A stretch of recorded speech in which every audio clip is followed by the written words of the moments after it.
بەناوی خوای بەبەزەی و بەخشندە خۆشەویستانم خۆشحاڵم کە جارێکی دیکە و لە ئاڵلقەیەکی دیکەی بەرنامەی نووسین و یادەوەری بە خزمەت ئێوەی خۆشەویست گەشتمەوە کە ئاڵلقەی ژمارە 39. خۆشەویستانم هێشتا لە کتێبی خواناسی ئاین ئیمانداین. ئەم کتێبە وەکو جاری تریش باسمان کرد کە کۆمەڵە چەمکی زۆر گرنگی تێ ئەم چمکانە ئەوەندە فرەڕەهاندن و تێڕوانین لەسەریانەوە زۆرەوە لە سەروەستانیان زۆرە بێت. بۆیە لە بەرنامە ڕابردووشا وتم ئێمە پەلەمان نییە لەوەی کە کتێبەکە زوو تێپەڕێنین یاخود با بڵێن شرۆڤەکەی زوو تەواوکەین لەبەرەوەی کە چەمکەکان چەمکی گرنگن و پەیوەستیشن بە ژیانکردنی ئێمەوە ژیانی هەرێکەمان پەیوەستە بێت جارێککە بە هەرێکە لەو چەمکانەوە. بۆیە خۆشەویستان هێشتا لە بەندی دووەمی کتێبەکە یاخود با بڵێن لە ناونیشانی دووەمی کتێبەکە کە بریتە لە ئاین ینی لە ئەڵلقەی ژمارە 39 دەچینە سەر بەندی دووەم کە چۆن ئاین پەیدا بووە. ئەم بابەتە بابەتێکی زۆر گرنگە لەوەی کە هەمومان ڕەنگە پرسیاری ئەومان هەبێت کە بەجددی ئاین چۆن پەیدا بووە. ئاین پەیدابوونەکەی یاخود با بڵێن ئەوەی کە لەسەر ئاین قساکە ئاین خۆی قساکات واتە ئاینی خوای پەروەردگار بۆ خۆی لەبارەی ئاینەوە لەبارەی بەرنامەی خوای پەروەردگارەوە بۆ خۆی قسەی هەیەەوە ئەم ئاینە چۆن پەیدا بووە. وەلەو بارەشەوە کۆمەڵی تێڕوانینی دیکەی مرۆڤ کرد هەن کە زۆر جار پیانە گوترێ تێڕوانینێ دژە ئاین بە پشتیوانی خوای پەروەردگار لەو چەند ئەڵلقەی بێتەوە ئینشاءڵڵا لەگەڵ جەناب مامۆستا عەلی باپیر قسە لەسەرەوەکەین کە ئاین چۆن پەیدا بووە هەم لە نەزەری ئاین خۆیەوە و هەم لە نەزەری ئەوەشەوە کە دژە ئاینەکان چیان وتەوە مامۆستا لە ناوڕۆژی کتێبەکە چۆن ڕەدی ئەوانەشی داوەتەوە کە ئەندازەیەک ئاین بە داهێنانی مرۆڤ ئەزانن. زۆر بەخێر بێ مامۆستا. سەلامەت بی کاک پەیوەندی بەش بەخێر بێنی ئەحمەسەد چاوم. مامۆستا لە پێشێکی بەندی دووەم ئاین چۆن پەیدا بووە لە سەرەتایە ئەنووسی بە پشتیوانی خوا لە دوو باساندا وەڵامی ئەم پرسیارە دەدەینەوە. لە یەکەمیاندا بە کورتی تێڕوانین و هەڵوێستی خودی ئاین لەو بارەیەوە دەخینە ڕوو و لە دووەمیاندا یەک بە یەک بەو بیردۆزە و بیر و بۆچوونانەدا دەچینە خوار کە هی دژە ئاین و لا ڕێبوانن. دەمەوێت پرسیاری ئەوە بکەم مامۆستا بە درێژی ئەم بەرنامەیەوە کە من دیقەت لە ناوڕۆژی کتێبەکانی تۆ دەم تا ئەم لەحزەیەش هەمیشە یەک تێڕوانین بەشی تۆی نەکردووە یاخود یەک تێڕوانین نەهاتووە بە یەک تێڕوانین تێر ببێ بابەتەکە مەسەلەن بە یەک تێڕوانین یەکلایی بێتەوە هەمیشە تێڕوانینی دژەکانیشت هێناوەتەوە واروە لە کتێبەکانیشە ئەوەندەی کە کرابێ جەنابەت بەرپەرچت داونەوە ڕەدت داونەوە. دەمەوێت جارە پرسیارەکەم لەسەر ئەوە بێ گرنگی ئەم جۆرە مامەڵەکردنە لەوەی کە ڕێی بەرامبەریش بێنی حوزوری هەبێ و ئەجا خۆت بەڵگە بورهانی بۆ بێنیتەوە ڕەدی بدەیتەوە تا چەندێک گرنگە بۆ خوێنەر بە تایبەتی. الحمد لله وصلى الله تعالى وسلم وبارك على رسول الله محمد وآله المهتدين بهداه من الصحب والأزواج والقرابة والتابعين لهم بإحسان إلى يوم اللقاء. بخير بني أخوة كاك بيمن خوتها وكارانت لو والامي بسياركي جنابته ودس بيبكين هر كسيك بيوابي حقي بيه بێباکە لە وەی کە بیرڕای بەرامبەریش بێنێت چونکە ئەگەر ئینسان لە حەقی خۆی دڵنیا بوو دەربەستی فیکری بەرامبەر نییە بیرۆکەی بەرامبەر نییە کە بەنا حەقی دەزانێت لەو بارەدا کە ئەو خۆی بە حەق دەزانێت. جا ئەوە یەک دوو لە ڕاستیدا کاتێک ئینسان حەقی چاک بۆ دەردەکەوێ وەکو پەندێکی عەرەبی دەڵێ وبأضدادها تتبين الأشياء شتەکان بە دژەکانیان زیاتر دەردەکەون. یعنی ئینسان چ کاتێک قەدری ڕنواکی باشتر دەزانێ ئەها دەڵێ لە تاریکە شەواندا قەدری مانگە شەوێ دەزاندرێ کاتێک کە بەرە بەیان دێزە ئەو جار تۆ دەزانی لە شەوە زەنجێکدا بووی. بۆیە من وەکو جەنابەت ئاماژەت پێدا هەم لەم کتێبە هەم لە هەموو کتێبەکانی دیکەمدا لە کاتێکدا کە باسی بابەتێکی ئیسلام دەکەم هەوڵ دەدەم بزانم داخوا ئەوانەی کە دژی ئیسلامن لەو بارەوە چیان گوتووە قسەی ئەوانیش بێنم وە کە قسەی ئەوانیش دێنم بە ئینسافی شۆ دەیهێنم واتە خۆم دەبەمە شوێنی وان ئەگەر ئەوان بان قسەیان کرد بە چۆنیان قسە دەکرد ئاوا قسەکەیان دێنمێن لەو کتێبەدا ینی بۆیەنە هەوڵ دەدەم بەهێزترین بەڵگەیان بێنم زۆر بابەتیانە نەک بڵێن قسەیەکی بێهێزیان بێنم لە کتێبەکانیاندا دەگەڕێم سۆراغ دەکەم دەپشکنم چ بەڵگەیەکیان بەهێزتر ئەوەیان دەهێنم بۆ چونکە ئینساف وا دەخوازێ ئینساف وا دەخوازێ کە تۆ کاتێ بیری بەرامبەر دێنی دەبێ خۆت بەریە شوێنی ئەو داخوا ئەو چه بەڵگەیەکی بەهێزترە دەهێنێت تو ئەوە بێنی وەکو گوتم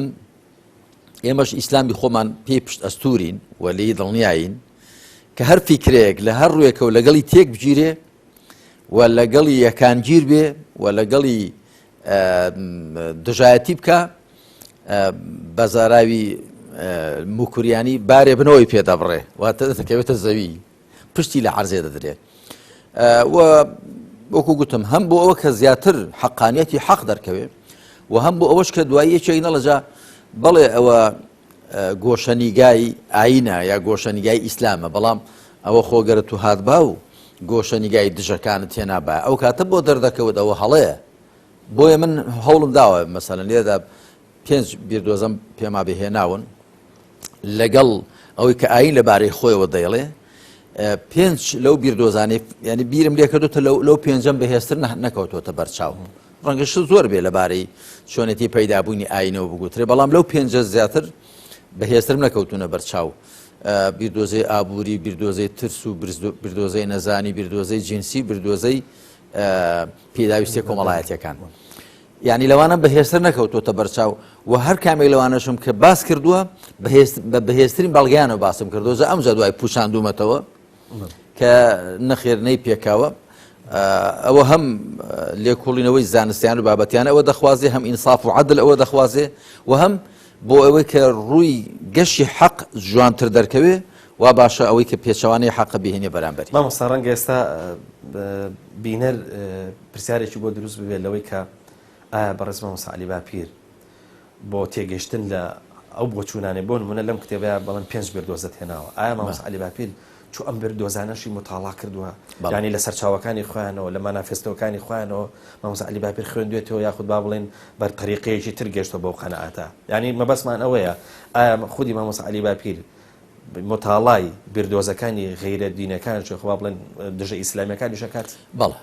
من هەر لە سەرەتاوە لە سەرەتای تەمەن و عادەتم وا بووە هیچ قسەیەک پاڵ نەدەمە لای کەسێک کە خۆی نەیکردبێ بۆ وێنە من کە بەرپەرچی بیردۆزەی ئابووریم داوەتەوە لە مانیفیستی حیزبی شیوعیەوە هێناوە لە ئوصول الفلسفة الماركسية بعربي لا أسس الفلسفة الماركسية للمادة الديالكتيكية لا قسەکانی ئەنگلز و مارکس و لینین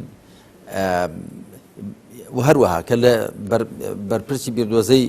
بڵێن جینسیم داوەتەوە لە کتێبەکانی فرۆید خۆیەوە هێناومە ئەلبەتە کتێبی دیکەشی کە لەسەر فرۆید نووسراوە و ئەویشم هێناوە بەڵام قسەی نارەکان لەسەر ئەو نەکردوتە بەڵگە چونکە بۆ تۆ دەبێت قسەی خۆی بێنی هەر بۆیە من یەکێک لە ڕەخنەکان کە لە ئەڵمانیەکان هەمە لە زۆربەی ئەڵمانیەکان ئەوەیە کە ناچن ئیسلام لەسەر چاوە ئەسڵەکانی خۆی تەماشا بکەن دێنن ئەو قسانی کە لە دژی ئیسلام کراوە ڕۆژهەڵات ناسەکان یا لە ڕۆژ ئاواوە دێنە ئەو قسان وەکو تووتی دووبارە دەکەنەوە تۆ بۆ خۆت لە ئیسلامت کۆڵیوەتەوە نا تۆ هەر لە چاویلکەی خەڵکی دیکەوە تەماشای دەکەنە وەرە بۆ خۆت دیڕاستەی بکە لێ بکۆڵەوە جاو کاتە هەرچی کوتت مشکیلە نییە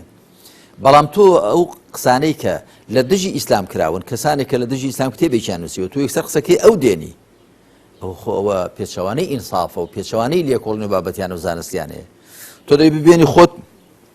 لە ئیسلام کۆڵیەوە لە دوو سەرچاوە ڕوون و بێچەند و چوونەکەیدا کە قورئان و ڕێبازی پێغەمبەر عەلەیهی سەڵات وسەلام وەرە لەوانە بەڵام تۆ ناچی بڵێ فلان ئاەتەوە و فلان فەرمایشتەوە ئەتۆ دڵ فلان کەس وای گوتووە لە ئەوروپا و لە ڕۆژهەڵات و لە ڕۆژ ئەوە بەتەکید قسەیەکی نابابەتیانەیە و قسەیەکی نازانستێ و قسەیەکی هەر لە سەرەتاوە من ئەوە پێ دەڵم قەناعەتهێنانی پێش بیرکردنەوە قەناعەتهێنانی پێش بیرکردنەوەیە تۆ جاری بیرت نەکردو تۆ قەناعەتێکت لەلا پەیدا بووە دوای قەناعەتەکەت کاریگەری هەیە لەسەر بیرکردنەوەکەت نەک بیرکردنەوەت قەناعەت کاریگەری لەسەر قەناعەتەکەت خۆی عاقل ئەو کەسەیە هیچ بڕیارێک نەدا تا بیر دەکاتەوە وانە لقوم يفقهون لعلكم تتفكرون دەبێت تو بیر بکەوە دوایی لە ئەنجام بیرکردنەوەدا قەناعەتێکت بۆ پەیدا بێ بەڵام زۆربەی ئەوانەی کە نەیاری ئیسلامن کاکە پەیوەند ینی من بە بەڵگەوە قسە دەکەم قەناعەتی پێش بیرکردنەوەیان هەبوو جا قەناعەتەکەیان کاریگەری هەبوو لەسەر زۆری بیرکردنەوەکەیان پێشی بڕیاری داوە پێشەوەی بیری لێ بکاتەوە قەناعەتێکی لەلا دروست بۆ جوادایی لە بەڕۆژە ئەو قەناعەتەی خۆیدا بیری کردوێتەوە بۆیە بیرکردنەوەکەی بەملادا چوو بە ولادا چوو ڕاستەڕێی نەگرتووە مامۆستا پرسیارێکی گرنگە بزانین ئاین چۆن پەیدا بووە بەڵام با لە سەرەتایە پرسیاری ئەوە بکەین بزانین ئاین خۆی چۆن جواب بداتەوە یاخود با بڵێن ئیسلام چۆن جواب بداتەوە یاخود بەرنامەی خوا چۆن پاساوێنێتەوە بۆ پەیدابوونی ئاین کاکە پەیوەند سوپاس دەکەم پرسیارەکەت بەجێیە بەڵام من پێم خۆشە هەنگاوێک بچینەوە دواتر واتە ئەسڵەن ئاین هەرچەند پێشتر باسمان کرد بەڵام بۆی بینەران و بیسەرانی بەڕێز کە ئەم قسانی ئێمە دەبیستن و دەبینن ئێمە دەبین و قسەکانمان دەبیستن بۆوان شتێکی ئەوە نەبێت کە ئایا ئیسلام چییە و ئاین چییە و ئەوانە پێشتریش باسمان کردووە ئاین یا دین وشە عەرەبیەکە گەربێنین هەم لە زمانی عەرەبیدا هەم لە بەکارهێنانی قورئاندا چەند واتایەکی هەیە بە مانای سزا و پاداش دێت بە مانای ملکەچی دێ بە مانای بەرنامەی ژیان دێ و بە مانای ئەو بەرنامە تایبەتێدا کە خوا پێغەمبەراندا ناردوێتی جا کە دەڵێن دین ئێمە بە واتایە بەکەوەکو بەرنامە ئەو بەرنامەی دەگونجی خوا داینابێ سبحانه وتعالى کە ئەو کاتە پێ دەگوترێ دین الله دین الحق یا الدین السەماوی پێشتری باسمان کردووە کە ڕاست نییە بگوترێ الئەدیان السەماویە چونکە لە ڕاستیدا خوا یەک ئاینی لە ئاسمانەوە ناردووە شرع لكم من الدين ما وصى به نوحا والذي أوحينا إليك وما وصينا به إبراهيم وموسى وعيسى أو بيش بيغمبرة عليهم الصلاة والسلام ك بينس بيغمبرن خاون أمة إيساج لقل ذا بشينواري أمة كان ينماوى أمتي نوح طبعا هندق لصابي أو أن خوان بالضن لا نوح بهر حال نوح همو بشرية لسري متفق وياك دنقا إبراهيم عليه الصلاة والسلام همو برنامج آسمانيا كان الشرائع السماوية لسري يقدنقن جولكو نصراني ومسلمان لسري إبراهيم يقدنقن وأمجا آين يهوديش ديار ياخذ برنامج يهودي أوش كموسى عليه الصلاة والسلام هناويتي ونصرانيتيش يا مسيحيت كعيسى هناويتي إسلاميش كمحمد عليه الصلاة والسلام جاء خوا ليرد آماجدك بو بينجا شرع لكم من الدين ما وصى به نوحا والذي أوحينا إليك وما وصينا به إبراهيم وموسى وعيسى أن أقيموا الدين ألف لام سر الدين بيدا قلتري هندي لزانان دار ألف لام بو تعريف ناساندنا زاد لن أو ألف لام بو عهده وتآينك كم آينة أو آينة كنوح وإبراهيم وموسى وعيسى ومحمد هنا أو آينة برباب كان ولا تتفرقوا فيه تيدا برتوازم بن هذا الشيء ضلنا الدين بالتعريف معناه استغراق دقيني وات أو آينة كدزان أو جنسي آين كخوهر أو آينين عردوا بهمو بيغمبران دا عليهم الصلاة والسلام أما معناه دين كوات الدين وات أو برنامج كخوال أسمان وناردوتي بهمو بيغمبران دا لهي لقشتكاني دا واتايشي دي كي دين كبيشتج باسمان كردوا واتە ئەو بەرنامانی کە مرۆڤ دایاندەنێت ئەویش هەر دینە ببەڵگەی ئەوە لە سوورەتی کافروندا خوا سبحانه وتعالى دەفەرمێ بسم الله الرحمن الرحيم قل يا أيها الكافرون الكافرون ألف لامي تعريفي لسر الديسان يعني معناي همو تاكا كاني كافران دەگرێتەوە کەواتە هەرچی كافرة قل يا أيها الكافرون هەمووان دەدوێنێ لا أعبد ما تعبدون أو دي برسن من ناي برسن ولا أنتم عابدون ما أعبد أو منيش دي برسن أو ناي برسن ولا أنا عابد ما عبدتم ولا ده هاتوش ده من برستري أو نام أو دي برسن ولا أنتم عابدون ما أعبد إيوش بها مانشيوه دوائي لكو تايدا ده فرميشي لكم دينكم ولي دين أي هرشي كافر لدنيا ده آيني خود بو خود آيني خوتان بو خوتان آيني خون بو خون كواتا كافرش آيني هي آيني يعني جيني برنامج جان لیبرالیزم ئاینە، سیکۆلاریزم ئاینە، کۆمۆنیزم ئاینە، سۆسیالیزم ئاینە، گلۆبالیزیشن ئاین، هەموو ئەوان ئاینن، یعنی خەڵک پەیڕەویان لێ دەکا، بتپەرستی ئاینە، هەموو ئەوان ئاینن. کەواتە کە دەڵێن ئاین دەبێت بزانین کە چەمکێکی گشتی هەیە هەموو بەرنامەکانی ژیان دەگرێتەوە، چەمکێکی تایبەتی هەیە، چەمکێکی باو تایبەتی. ئێستا بە زۆری کە دەگوتری ئاین یعنی ئەو ئاینی کە لە خواوە هاتووە، وەنی ئەوە چەمکە تایبەتی و باوەکەیەتی، بەڵام چەمکە زمانەوانی و ڕاستەقینەکەی هەموو بەرنامەکانی ژیان ئاینن. هەلمانێت ئاینە، شوعیاتی ئاینە، ئێستا جوولەکایەتی و نەسڕانێتیش ئەوانیش کراون بە ئاین، بە ئاینێکی تایبەت لە حاڵێکدا کە ئەوانە هەمویان بەرنامەیەکی دیاریکراو بوون لە ئاینە گشتەکەی خوا. ئەنجا بێمە سەر وەڵامی پرسیارەکەت، ئایا ئاین لەبارەی پەیدابوونی خۆی و ئاین بە چەمکە تایبەتیەکەی واتە ئاینی خوایی، من بەسەد ئەوەیە جەنابە، ئاین واتە ئەو بەرنامە خوایی کە خەڵک بە پێغەمبەراندا ناردووتی، لەبارەی پەیدابوونی خۆی چی دەڵێ؟ لە زۆر شوێنی قورئاندا خوای پەروەردگار باسی ئاین باسی خۆی دەکات چۆن پەیدا بوو. بۆ وێنە لە سوورەتی ئەلبەقەرەدا خوا سوبحانه وتعالى دەفەرمێ قلنا اهبطوا منها جميعا إما يأتينكم مني هدى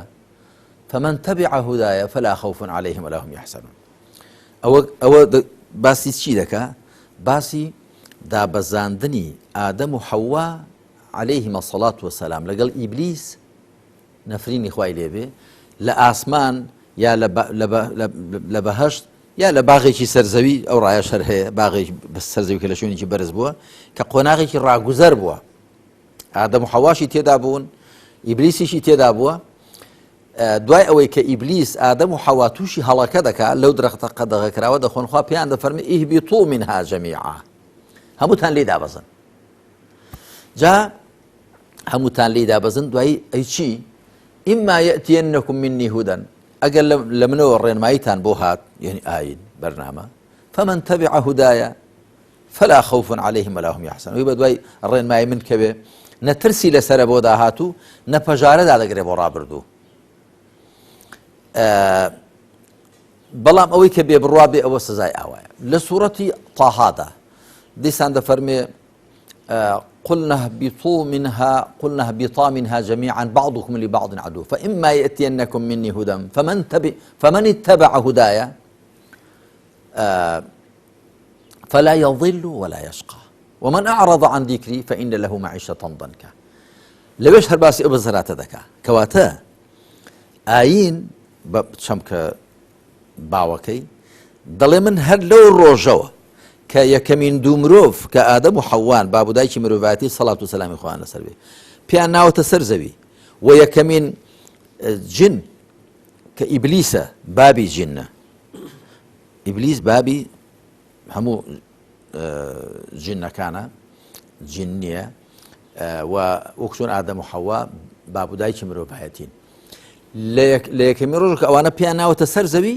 ئاینی خوا سبحانه وتعالى بۆیان هاتووە. لە سوورەتی طاهادا چی دەفەرمێ؟ قلنا اهبطا منها بعضكم لبعض عدو فإما يأتينكم مني هدى فمن اتبع هدايا، ئەگەر لە منەوە هیدایەتتان بۆ هەر کەس بە دوای هیدایەتی من بکەوێ فلا يضل ولا يشقى، نە گومڕا و سەرگەردان دەبێ نە بەدبەخت دەبێ. ومن أعرض عن ذكري، هەر کەسێ پشت لە بەرنامەی من بکە، لە یادی من بکە، فإن له معيشة ضنكا ونحشره يوم القيامة أعمى، ژیانێکی تەنگ و تاڵی دەبێ لە ڕۆژی دوایشدا بە شوێری حەشری دەکەین، کۆی دەکەینەوە. ئەنجا ئەوە لە سەرەتای دوای خوا سبحانه وتعالى لە سوورەتی النساءدا پێغەمبەری خاتەم دەدوێنێ عليه الصلاة والسلام، لە سیاقێکدا دەفەرمێ إنا أوحينا إليك كما أوحينا إلى نوح والنبيين من بعده وأوحينا إلى إبراهيم وإسماعيل وإسحاق ويعقوب والأسباط وعيسى وأيوب ويونس وهارون وسليمان وآتينا داود زبورا ورسلا قد قصصناهم عليك من قبل ورسلا لم نقصصهم عليك وكلم الله موسى تكليما، رسلا مبشرين ومنذرين لئلا يكون للناس على الله حجة بعد الرسل وكان الله عزيزا حكيما. خوا پێغەمبەری خاتم محەممەد عەلەیهی سەڵات وسەلام دەدوێنێ دەفەرمێ ئێمە سروشمان بۆ تۆ کردووە واتە پەیامی پەنهان و پەنامەکیمان بۆ تۆ ناردووە بە شێوی تایبەت قسەمان لەگەڵ تۆ کردووە وەکو چۆن پەیاممان ناردبووە نوح و ئیبراهیم و ئەمجا ئیسماعیل و ئیسحاق و یعقوب و ئەسباط و عیسا و ئەیوب و یونس و هاڕون و سولەیمان و دوایی زەبوریشمان بە داوددا و بە دواندن موسامان دواند دوایی دەفەرمێ چی ڕوسولا مبەشیرین و مندیرین تۆش و ئەو پێغەمبەرانش پێغەمبەرانێکی دڵخۆشکەر و ترسێنەر بوون دڵخۆشکەری ئیمانداران ترسێنەری بێبڕوایان بۆچی خواوای کردووە پێغەمبەرانی بۆچی ناردووە لئلا يكون للناس على الله حجة بعد الرسل تاکو لە دوای پێغەمبەران خەڵک بەڵگەی نەبێ لەسەر خوا بەڵگەی نەبێ ئەگە خوا پێغەمبەرانی ناناربان کتێبەکانی دانە بەزاندمان خەڵک بەڵگە و بیانووی دەبوو خۆیان من نەمدەزانی چۆن تۆ بپەرستم نەمدەزانی ژیانی تاکی خۆم ژیانی خێزانی خۆم ژیانی کۆمەڵایەتیم ژیانی سیاسیم چۆن ڕێکخەم نەمدەزانی چی بکەمە تۆ لێم ڕازی دەبی بەڵام لە دوای هاتنی پێغەمبەران عەلەیهیمو السەڵات وەسەلام لە دوای دیاریکردنی حەق و ناحەق حەڵاڵ و حەرام چاک و خەراپ ڕاست و چەو لەلایەنی پێغەمبەران و عەلەیهیمو السەڵات وەسەلام تازە مەجالی بیان و گرتن نەماوە بۆ کەسانی کە پەیامی خۆیان پێدەگا ئەوەی پەیامی خۆی پێنەگا ئێستاش کاکە پەیوەند حجەتی هەیە و بیانووی هەیە جاری دیکەش باسمان کردووە چونکە خوا دەفەرمێ وما كنا معذبين حتى نبعث رسولا ئێمە سزادەر نابین نە لە دنیادا نە لە دوا ڕۆژدا بۆ مرۆڤەکان هەتا پێغەمبەر نەنێرین جا پێغەمبەر عەلەیهی سەڵات وسەلام کە دەنێردرێ کەسێک کە پەیامی ئەو پێغەمبەری پێنەگا لە حەقی ئەودا وەکو پێغەمبەرەکە نەهات پێ وایە کەواتە مستحەقی سزا نابێت نە لە دنیادا نە لە دوا ڕۆژدا ئەوە نەک من بیڵێم زانانی ئیسلام لەسەرەوە یەکدەنگن ئەبوو حامدی غەزالی کتێبی الاقتصاد في الاعتقاددا دەڵێ ئیبن تەیمیە لە مەجموع فتاوادا زانایان دەڵێن کەسێک پەیامی پێغەمبەری خاتەمی پێنەگەی بێت عەلەیهی سەڵات وەسەلام محەممەد کە دوا پێغەمبەرە و دەرگای وەحی گاڵە دراوە لە دوای ئەوەوە ئەو کۆتایی پێغەمبەرانە بەڵام ئەگەر کەسێک پەیامی پێغەمبەری خاتەمی پێنەگەی بێت معناوە خوا دەفەرمێت چی رسلا مبشرين ومنذرين لئلا يكون للناس على الله حجة بعد الرسول تاكو خلق لدواي پیغمبران حجتي نبي بلغي نبي ادي كسيك بيامي پیغمبراني بينغي بي پیغمبري خاتم معنى حجتي يك باشان هي بيامي پیغمبري پیگەیشتو عليه الصلاة والسلام البته دڵین پیغمبري خاتم چکە لدواي پیغمبري کۆتایی بەرنامەکانی دیکە هەم کاتی خۆی بۆ کاتێکی دیاری کراوە بۆ قۆناغێکی دیاری کرا بۆ هەلومەرجێکی تایبەت نێردراون هەم بۆ عەشیرەت و قەوم و شت نێردراون یا قەومی یا بۆ عەشیرەت بۆ بەڵام تەنیا هی پێغەمبەری کۆتایی محەممەد بە هەموو مرۆڤاتی نێردراوە یا ئەیوهە الناس إني رسول الله إليكم جميعا وما أرسلناك إلا كافة للناس وما أرسلناك إلا رحمة للعالمين بەڵام بۆ وێنە موسا و عیسا سەڵات و سەلامی خوانە سەر هەروە داود و سولەیمان هەم پێغەمبەرانی بەنو ئیسرائیل تەنیا بۆ گەلی ئیسرائیل نێردراون نوح بۆ قەومەکەی خۆی قال یا قەومی هود و صالح و شوعەیب بۆ گەلەکانی خۆیان تەنیا پێغەمبەری خاتەم بۆ هەم مرۆڤاتی نێردراوە جا ئەگەر کەسێک پەیامی پێغەمبەری خاتەمی پێنەگەی بێ یاخۆ پێیگەی بێ بەڵام بەو شێوە نەکرد پەیامەکە هەیە بە لیگاقوچی پێیگەی بێ بە سەرەوە بن بە هەڵە جێڕاوەی بە شێوێنراوی پێیگەی بێ دیسان ئەگەر کەم تەرخەم نەبوو بێ لەوەدا کە لێ بکۆڵێتەوە دەستی بگاتە پەیامە ڕاستەقینەکەی خوا کە بە پێغەمبەری خاتەمدا نێردراوە ئەوەش دیسان معنە حجەت و بیانووی دەبێ ولا بەپێی ئایەتەکەی سوورەتی ئیسراء وما كنا معذبين حتى نبعث رسولا ئەو کاتە شایستەی سزادران نابێ نە لە دنیادا و نە لە دوا ڕۆژ باش مامۆستا دیسان پرسیارێکم بۆ دروست بووە لە وەڵامەکەی جەناب تا ئەویش ئەوەیە هیوادارم زمانم ینی چۆنەڵە یارمەتیم با بۆی کە سیاغێکی باشی بکەم ئەویش ئەوەیە کە ئەو پێنج ئاینەی کە باس کرا سێرکی خیتابی قورئانی ڕەتیان ناکاتەوە لە لایەکی تریشەوەی کە لە سوورەتی کافرون جەنابەت باست کرد بە تایبەتیەوەی پێوەستە بێتەوە بە کۆتە ئایەتەوە کە ئەفەرمێ لەکم دینکم وەلیە دین یعنی چ دینە با ئەڵێن سەماویەکان ئەوەی کە خوای پەروەردگار خۆی ناردوێتی وە چ ئەو دینە دەستکردانەی کە جەنابیشت باست کرد کوتت ئەوانیش هەر ئاینن جارێکی تر یعنی تەسەووری ئەوە کرێت کە قورئان ڕەتیان ناکاتەوە مامۆستا بەس قسەکە لەسەرەوە ئەی چۆن تەعامولیان لەگەڵ ئاکرێت ژارەتیان ناکاتەوە دوو واتای هەیە کاکە پەیوەندیان ڕەتیان ناکاتەوە بەو واتایە کە بڵێ نابێ هەبن ئیسلام ڕێگە دەدا لەکم دینوکم بۆ لیە دینی خۆم بۆ خۆم دینی خۆتان بۆ خۆتان واتە ئیسلام ڕەتیان ناکاتە بە واتایە بڵێ نابێ هەبن یعنی نەفی بوونیان ناکە بەڵام ڕەتیان دەکاتەوە بە واتایە کە دانیان پێدا بێنێ کە حەقن واتە وەکو مەبدە و تیۆر لە ڕووی حەق و ناحەقیەوە ڕەتیان دەکاتەوە دەڵێ ناحەقن بەڵام لە ڕووی ماف پێدانەوە کە ببن ڕەتیان ناکاتەوە مافیان پێدەدا حەقی خۆیانە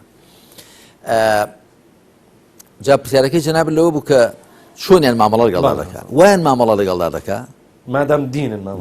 وان مامەڵە لەگەڵدا دەکات دینن بە واتە بەرنامەی ژیانن کۆمەڵە خەڵکێک تەبەنی کردوون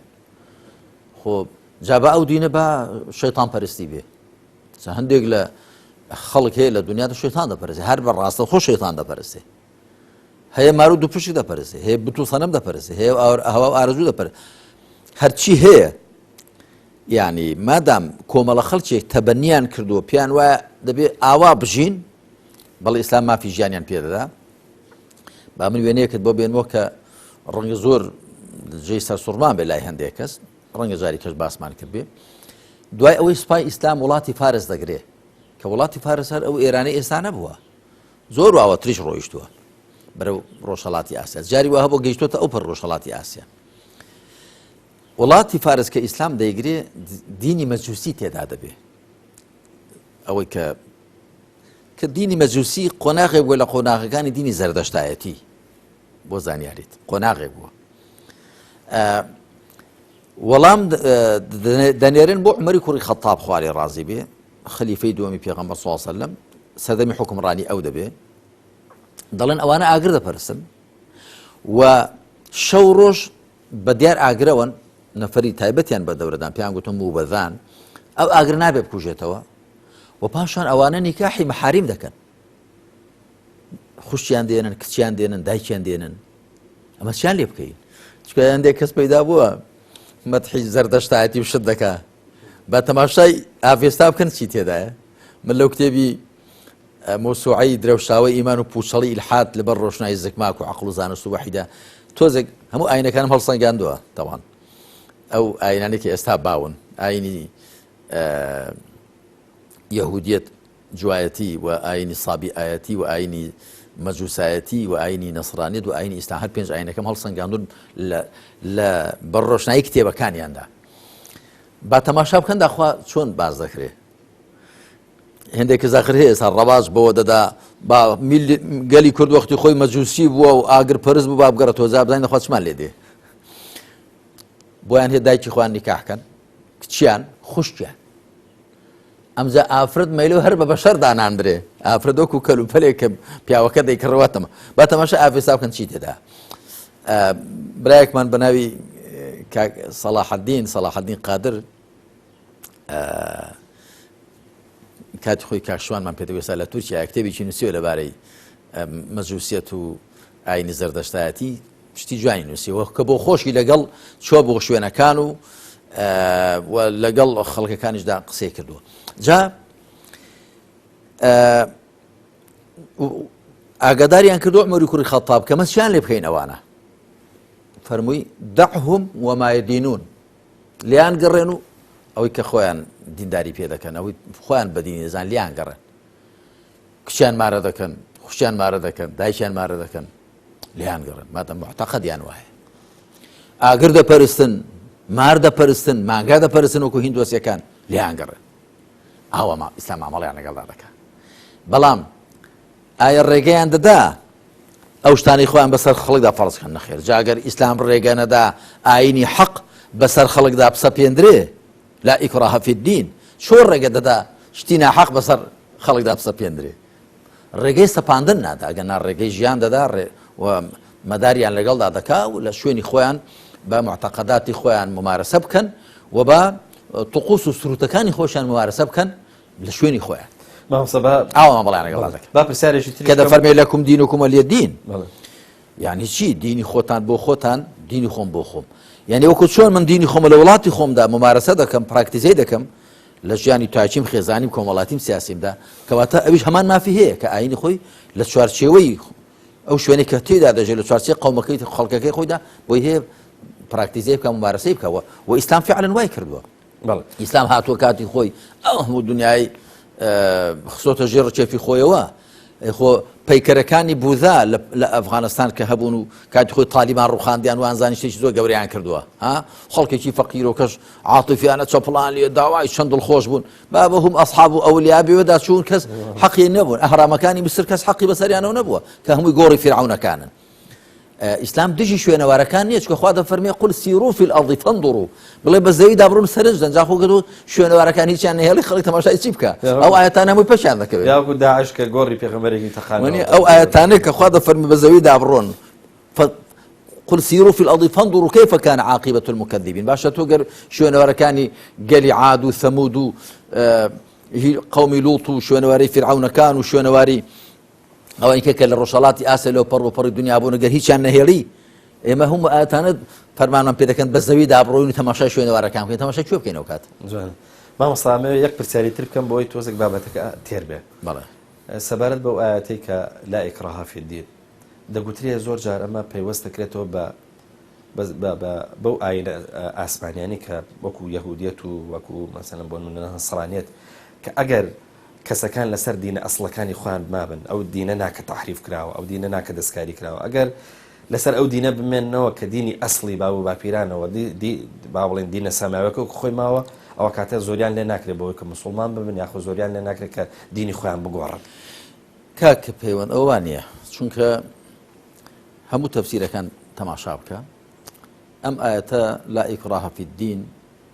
قد تبين الرشد من الغي آياتي ژمارە 256 لە سوورەتی البەقەرە هۆی هاتنە خوارەوەکەی ئاوایە کە عەبدوڵای کوڕی عەباس خوا لە خۆی بابی ڕازی بێ دەجێڕێتەوە هاوڵانی کە دەجێڕنەوە یعنی وەک بڵێ هۆی هاتنە خوارەوەکەی وەکو متەواتیری لێ هاتووە پێش ئەوەی پێغەمبەر عەلەیهی سەڵات وسەلام بچێ بۆ مەدینە خەڵکی مەدینە عادەتیان وابوو ئەوس و خەزرەج جاري وهب آفرتك كانت تكون المرأة مقلاتا قال أي لا يعيش لها ولد هندش قلت أنا لا تلد ذكرا بس الروايات كاتب الله أو يكم يعني زيادة واتم من دالي بونا دجيا أو آفرت لسر خوي نزري ذكرت كأجر كوريكي بو بيكا تجولك شکە دەیانزانی دەیانگوت ئەوانە خاوەنی ئاینی ئاسمانین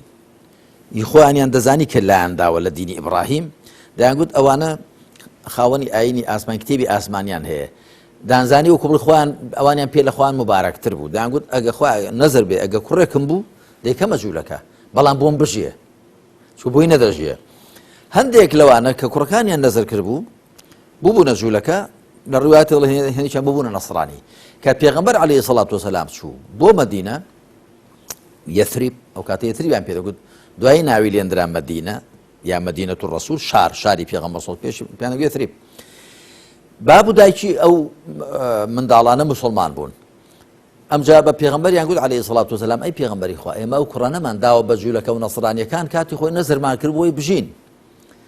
ئێستا دوایەوە ئیسلام هاتووە هاتووی نانهێنینەوە بیانکەینەوە بە مسلمان ئەو ئاەتە لەو بارە هاتە خوارێ لا ئیکراها فی الدین تۆبزیکردن و ناچارکردن نییە لە دینداریدا بە زۆر بیکەی بە مسلمان بۆ قەد تەبەیەنە الرشد من الغەی سەرڕاستی لەگەڵ سەرگەردانی و بێمرادی لێک جابوونەتەوە ڕشد بەرهەمی هیدایەتە غەی غەوایەت بەرهەمی ضەلالە چون هەندێک لە توێژەرەوانی قورئان دەڵێن ڕشد یعنی هیدایەت غەی یعنی گومڕایی ناوان نییە لە ئەنجامی هیدایەتدا ئینسان تووشی ڕشد دەبێ واتە بە ئامانجگەیشتن سەرڕاستی و لە ئەنجامی گومڕاییدا ئینسان تووشی غەوایەت و غەی دەبێ واتە سەرگەردانی و بێمرادی خوا دەفەرمێ سەرڕاستی و سەرگەردانی لێک جابوونەتەوە واتە خەڵک سەرپشکە نابێ دەڵێ پێغەمبەر سڵ فەرمووی نەخێر ڕێگە نییە لیان گەڕێن ئەسڵەن بۆ ئەوە بوو یعنی کە ئەو دینە حەقە نابێ بسەپێندرێ بەسەر خەڵکدا یعنی جا بەڵام ئەوەی کە جەنابەت گوتت جارێ یەکەم جگە لە ئیسلام وەکو من لەو مەوسوعەی خۆمدا زۆر بەوردی لەو بارەوە قسەم کردووە لەوانێ 100 لاپەڕم زیاتر بەوە تەرخان کردبێ کتێبەکانم هەموو هێناوە هەم کتێبی جوولەکە هەم کتێبی مەجووسیەکان ئاڤێستا هەم کتێبی سابیئە هەردوو کتێبەکەیان كنز ربا لەگەڵ مەواعظ وتعالیم یحیا بن زەکەریا و هەم کتێبی نەسڕانیەکان پەیمانی کۆن و نوێ و هەم کتێبی مسلمانانی قورئان بەراوردم کردووە کە ناگونجێ غەیری قورئان ئێستا بە فەرمایشتی خوا دابدرێ بۆ چونکە ئەو کتێبانەی دی هەموو پڕکراون لە خوڕافە و ئەفسانە کەواتە ئەو گریمانەیە کە ئەگەر ئاینێک هەبێ و وەک خۆی مابێتەوە و شوێنکەوتوانی شوێنی بکەون ئەوانە زۆریان لێ ناکرێ کە بە دوای ئیسلام بکەون ئەو گریمانەیە مەحاڵە بۆچی چونکە خوا سوبحانە وتعالە هەواڵی پێداوین کە جگە لە قورئان کە خوا پاراستوێتی ئینا نەحن نەزەلنا الذیکڕ وئینا لەه لەحافظون ئێمە خۆمان قورئانمان دابەزاد و خۆشمان پارێزەرینی کتێبەکانی کە هیچیان سەلامەت نەماوە چونکە خوا دەفەرمی يحرفون الكلمة عن مواضعه يحرفون الكلمة من بعد مواضعه ونسوا حظا مما ذكروا به یان گۆڕدراون لەلایەنی زاناکانیانەوە بە پێی بەرژەوەندیەکە ئارزوو بەرژەوەندیەکانی خوان یاخود لە بیریان چووە فەرامۆشیان کردوون کەواتەوە گریمانەیەکی مەحاڵە یەک دوو مشکلەی ئیسلام لەگەڵەوەدا نییە کە تۆ ئاینەکەت وەکو کە کاتی خۆی پێغەمبەرەکە هێناوێتی سەلامەت ماوە بۆیە بۆت هەیە شوێنی بکەوی یا سەلامەت نەماوە بۆیە بۆت نێ شوێنی بکەوی سەلامەت بێ و سەلامەت نەبێ ڕاست بێ و هەڵە بێ ئیسلام ڕێگەی دەدا شوێنی بکەوێ ئیسلام ڕێگەی دەدا وەکو ڕێگەدانی وەکو مامەڵەی دنیایی بەڵام پێی دەڵێ تۆ لەسەر باڵتیلی تۆ لەسەر ناحەقی خوا سوبحانە وتعالە بۆ مرۆڤایەتی کتێبێکی ناردووە کە قورئانە پێغەمبەرێکی ناردووە کە محەممەدە عەلەیهی سەڵات وسەلام پێغەمبەرانی دی بۆ قۆناغێکی دیاریکراو هاتوون بۆ گەلێکی دیاریکراو بۆ هەلومەرجێکی دیاریکراو یعنی وەکو چۆن من جاریکە وێنەم هێناوەتەوە قوتابی لە سەرەتاییدا لە قۆناغی سەرەتایی قوتابی چی دەخوێنێ شتی سادە دەخوێنێ دارا و زارا و ژمێرە مەسەلەن شتە ئاسانەکان و دوو کۆ دوو دەکات چەند و ئەوانە بەڵام دوایی کە هەڵدەخشێ بۆ قۆناغەکانی دیکەی سەرەتایی یا بنەڕەتی یا ناوەندی یا ئامادەیی بە تۆکید ئەوەی پێشی خوێندوتی نایخوێنێ دوایی کە دەچێتە قۆناغی زانکۆ و قۆناغی خوێندنی باڵا بە تۆکید ئەوانەی ئامادەیی و ناوەندیش ناخوێنێ بەشەریەت لە دوای هاتنی پێغەمبەری کۆتایی محەممەد عەلەیهی سەڵات وسەلام گەیشتۆتە قۆناغی خامڵبوون بۆیە ئاینێکیشی بۆ هاتووە لە قەدەر خۆی مرۆڤایەتی لە قۆناغەکانی دیکەدا لە چاو دوای هاتنی پێغەمبەری کۆتایی محەممەد عەلەیهی سەڵات وسەلام وەکو بڵێ لە قۆناغی سەرەتایی و بنەڕەتی و ئامادەییدا بووە دوایی گەیشتۆتە قۆناغی خوێندنی باڵا بۆیە ئیسلام پێیان دەڵێ کە ئێستا دوا نوسخەی هیدایەتی خوا بۆ هەموو مرۆڤایەتی قورئانە ئیسلامە دوا پێغەمبەری خوا محەممەدە عەلەیهی سەڵات وسەلام پێغەمبەرانی کەش هەمویان جێ ڕێز و حورمەتن بەڵام بۆ قۆناغێکی دیاریکراو هاتوون و بەرنامەکانی کە هێناویانە بۆ قۆناغێکی دیاریکراو بۆ گەلێکی دیاریکراو بۆ هەلومەرجێکی دیاریکراو بوون بەڵام بۆ هەموو قۆناغەکان و بۆ هەموو مرۆڤایەتی ئەوە قورئان و ئەوە محەممەد عەلەیهی سەڵات وسەلام مامۆستا لە پێشەکی باسی دووەمە لە وڵامی ڕێچکە و بیردۆزەکان پێ وایە کە هیچ کام لە ڕێچکە و بیردۆزەکان لە ئەنجامی مۆتاڵا و بە دوواداچوون و واروەها لێکۆڵینەوە نەگەشتونە ئەو قەنەعەتەی کە ئەوەی کە سەبارەت بە دین ئێڵێن دروست بووت پێیان واتە لە ئەنجامی لێکۆڵینەوە یاخود لە ئەنجامی بە دوواداچوونەوە نەبووە ئەی پرسیارەکە ئەی لە ئەنجامی چی گەشتون بەو قەنەعەتەی کە سەبارەت بە ئاین بەو شێوەیە بیر بکەنەوە ئەوەی من بۆم دەرکەوتووە کاک پەیوەند کە کاتی خۆی من زوو وەکو جەنابیشت ئاماژەت پێدا من کاتێکی زۆرم لە تەمەنی خۆم هەر لە سەرەتای تەمەنمەوە سەرف کردو بۆ خوێندنەوەی بیری خەڵکی دیکە نەکرد بەو چاوێکەوە ناحەزی ئیسلامە هەرویستومە تێبگەم ینی بۆ وێنە کاتێکی زۆرم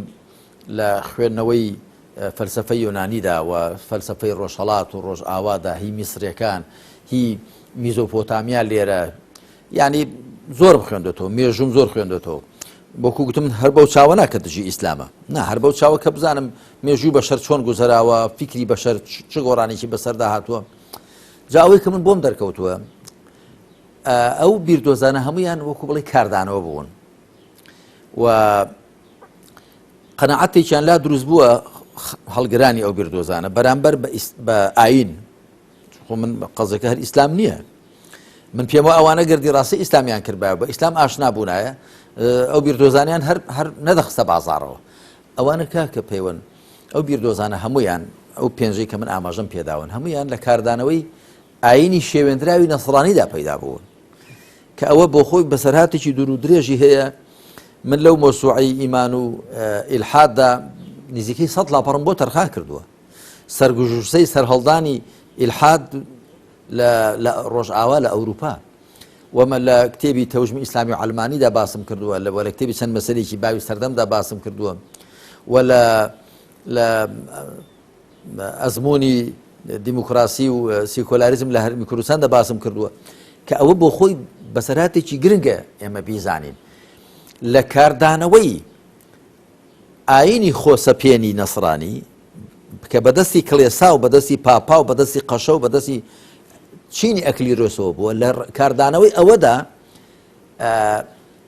ئەوانە ویستویان ئاین ڕەفزکەن ئاین بەواتە باوەکەی و بەواتە ئاسمانیەکەی ڕەفزیکەن ئەمجا کە ڕەفزیکەن بە چه بیانوێک هیچیان گوتوێتی بۆ بیانوێ کە ئاین لە ئەنجامی ترسەوە پەیدا بووە لە یەکێکتوێت لە ئەنجامی نەزانیەوە پەیدا بووە لە ئەنجامی دواکەوتوێتیەوە پەیدا بووە لە ئەنجامی کێشەی ئابوووریەوە پەیدا بووە یعنی کاتێک کە ئاینیان ویستوانە ڕەفزکەن خۆ دەبێ بیانوێک بدۆزنەوە لە ڕاستیدا من ئەو بیردۆزانە هەمووی وەکو بڵێ گەڕان و بەرهەمی گەڕان و سوڕان بۆ دیتنەوەی بیانوویەک بۆ ڕەفزکردنی ئاین کام ئاینە ئاینی شێوێنراوی نەسڕانی کە من و تۆش هەر ڕەفزی دەکەین ئایا من و تۆش ئەوە ڕەفز ناکەین کە بە ناوی خواوە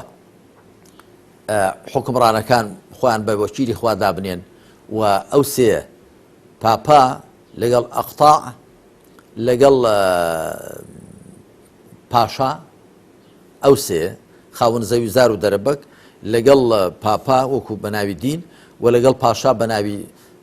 سوڵتەی سیاسی ئەو سێ کوچکەیەکی شومیان دروست کردو بۆ گیانی خەڵک و جەماوەر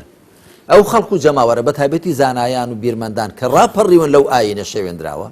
کە ئەو سێ کوچکە شومەی دروست کردو بۆ گیانی خەڵک کە لەمپەرێک وە لە بەردەم زانست و بیرکردنەوەی ئازاد و پاشان ئاینیان سەپاندووە و چەندان خەڵک چیخیان تێوەر پێچراوە سووتێنراون لەسەرەوەی کە یەکێکتوێتی زەوی خڕێ یەکێکتوێتی زەوی دەخولێتەوە یەکێکتوێتی فڵانشتەوە ئەوانە ئاینیان وا هاتۆتە بەرچاو خوان بە ناچار بینیوە دژی ئەو ئاینە بن نەک ئەو ئاینی کە خوا ناردوێتی بۆ عیسا عەلەیهی سەڵات وسەلام کە ئەوە شوێنەواری نەما و شێوێنراوە وەڵکو ئەو ئاینی کە ئێستا لە پەیمانی کۆن و نوێدا بەرجەستەیە کە ئەویان ڕەفز کردووە باشە بۆ خەڵیلیان دەپرسیان بۆچی ڕەفزی دەکەن لەبەرەوەی ئەو ئاینە خوانەی ناردووە ئەی چۆن پەیدا بووە ئەوە مرۆڤ لەبەرەوەی کە نەزان بووە ترساوە کێشەی ئابووری هەبووە کێشەی جنسی هەبووە کێشەی کۆمەڵاتیە بۆیە ئەو ئاینە دروست کردووە هەمووی ئەگەر لێ بکۆڵیەوە هەمووی تەماشا دەکەی بۆکو بڵێ گەڕان و سوڕان و پشکنی ئەوان بۆ دیتنەوەی بیانوویەک بۆ ڕەفزکردنی ئاین مامۆستا ڕەنگە نەتوانم هیچ پرسیارێکی تر بکەم لە ئەڵقەی ژمارە 39 بە چاوەڕێوە بکەین کە ئینشاڵڵا یەک بچینە سەر بیردۆزەکان لە ئەڵقەکانی داهاتووە سوپاس دەکەین کە لە ئەڵقەی ژمارە 39 بەشدار بوویت و وەڵامی پرسیارەکانم داینەوە سوپاس دەکەین سوپاس بۆ جەنابیشتان من دەزانم جار جەناب ڕەنگە بتەوێ وەڵامەکانیش تۆزێک گوشراوتر و پوختر بن بەڵام منیش جاری وایە دەڵێم نۆوەکو خوێنەر و بینەرانی بەڕێز تێر نەبن یا دەمێ وەڵامەکان هەڵ نەپڕوزێنم لەبەرەوە داوای لێبوردم هەیە کە لەو ئەندازەیە تۆ لە مێشتی خۆتدا مەزەندەت کردووە بۆم تاو نەبێ ببوورە بن جاریوە من ناچارە بم بەوەی کە کۆمەڵە پرسیاری زیاتر بکەم لەبەرەوەی منش پێم خۆشە هەمیشە بابەتەکان تێر و تەسەل وەڵا جەنابەت بۆ خۆت ئازادی سوپاس دەکەم بەڵێ سوپاس بۆ جەنابەت کە لەم ئەڵقەی شابەشدار بووین بەڵێ خۆشەویستان بەم شێوەیە گەشتینە ئەڵقەی ژمارە 39 تاکو بە گەشتنەوەیکی دیکە خواتان لەگەڵ